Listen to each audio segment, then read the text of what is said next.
And the Democrats are planning to hit back against the Bush administration's war on terror. They're having a news conference today at noon. And we want to bring in Terry Jeffrey of Human Events and hope to be joined by Jonathan Alter of Newsweek in just a moment. And they're going to be with us throughout this hour. Terry, nice to see you. Good to see you, Norah.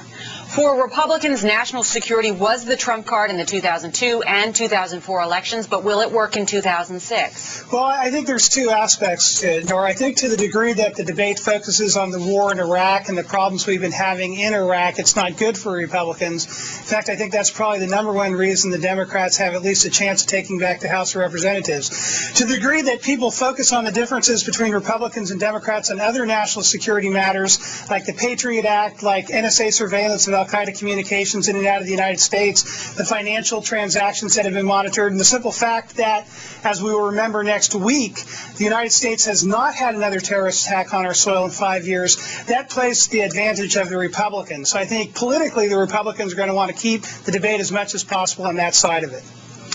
We know that the Democrats are holding this press conference later today. They say they're going to release a new report of their own, if you will, and this new report is called the Neocon. It's a third way, and they are trying to make the case today that America is not safer.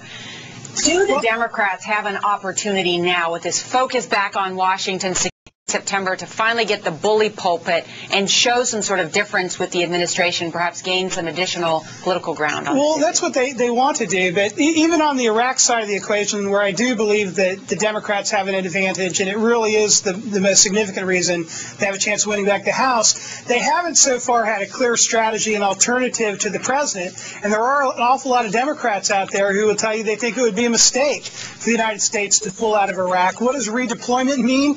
We'll see. But I think, whereas there's a great many Americans who are anxious about the situation in Iraq, they're not happy with it, I think at the same time they realize that were the United States to withdraw now, we could end up with worse consequences down the road. The Democrats haven't offered a clear answer to that.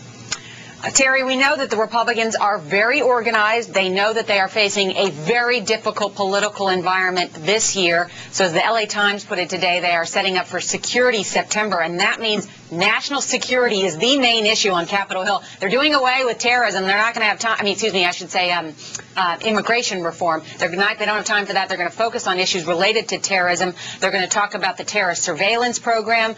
There is going to be talk about tribunals for terrorists. There is going to be a 9/11 resolution. And beginning today, they're going to begin debating that defense authorization bill, money for the war. So, since Republicans control the agenda, could they win the war of ideas? Well, they may. I think those things are good for Republicans, but I think there's another part of the equation they're missing, and that is the other reasons why the Republicans are vulnerable in Congress this year, I believe, Norah, is they haven't had a response to the flood of illegal immigrants coming into the United States. And secondly, they've walked away from some of their core principles, particularly on government spending, limited government. I think if the Republicans really wanted to ice the elections in November, they would act on securing the border. They'd move ahead with the immigration reform bill that passed in the House in December. But Terry, they say they're not going to do that. They're not going to on immigration reform. I want to bring in Jonathan Alter from Newsweek magazine. Instead, they're going to be talking about security up on Capitol Hill and begin by debating the defense authorization bill as well as funding the Department of Homeland Security. That's where they want to corner Democrats, if you will, the Republicans. But the Democrats have a ploy of their own. They're going to try, at least in the Senate, according to Barbara Boxer, attach this amendment that essentially voices no confidence in Secretary Rumsfeld. Jonathan, you think that plays? You think they get some political traction on that? Yeah, I do think that could work for them, not necessarily giving them a big advantage on national security, Norah, but just blocking the Republicans. What they want to do, the Democrats, in the next 6 weeks is go into kind of a holding pattern, because if the election were held today, there would be big Democratic gains. So the Democratic game plan is to have nothing change between now and the midterm elections. No legislation of any kind, no point scoring by the Republicans on national security. So every time the Republicans try to turn the Democrats into weenies, the Democrats will respond by calling for Rumsfeld's resignation, pointing out holes in Homeland Defense, or otherwise suggesting that the Republicans' record on national security is no great shakes. You're talking about being security weenies, I assume. Talking about what? What's that? national security weenies. That's what the Republicans are trying that's to what they call want. That's their plan, is to turn the Democrats into national security weenies. They did it very, very successfully in both 2002 and 2004. But this time, the Democrats are prepared.